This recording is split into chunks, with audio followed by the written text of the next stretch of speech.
Hi, this are African countries that accept LGBTQ in Africa. 1. Angola. Angola decriminalized same-sex relationships, after passing a new law that came into effect in February 2021. The new law overturned a ban on same-sex relationships that dates back to when the country was a Portuguese colony, and states that discrimination based on sexual orientation can be punishable by imprisonment of up to 2 years. 2. Botswana. In a landmark moment for the country, Botswana's High Court decriminalized both male and female same-sex relationships in 2019. It replaced a law that had been in place since 1965, when the country was under British rule, which outlaws carnal knowledge of any person against the order of nature and was punishable by up to 7 years in jail. 3. Mozambique.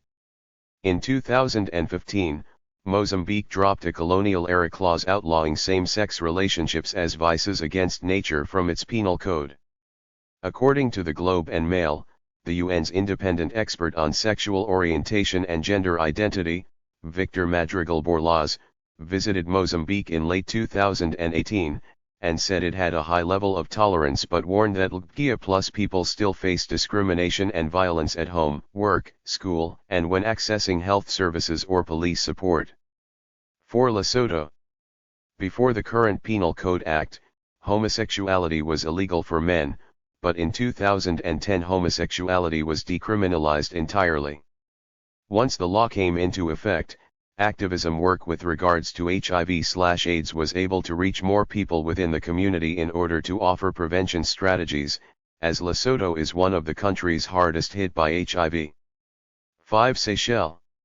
Seychelles decriminalized same-sex acts in May 2016, after lawmakers voted to amend Section 151 of the country's Penal Code Act that referred to sodomy as a felony and made it punishable with up to 14 years in prison. The amendment came just 3 months after a national address by the nation's President James Michel, saying that his government would introduce a bill to abolish Section 151. 6. Mauritius. Mauritius has become the latest African country to decriminalize same-sex relationships, joining a growing list of African countries scrapping such discriminatory colonial-era laws. In October 2023, the country's Supreme Court ruled that Section 250 of the Mauritian Penal Code, which criminalized sodomy, was discriminatory and unconstitutional. In the ruling, the court said the previous law criminalizes the only natural way for the plaintiffs and other homosexual men to have sexual intercourse, whereas heterosexual men are permitted the right to have sexual intercourse in a way which is natural to them. Kindly subscribe to our channel for more of this.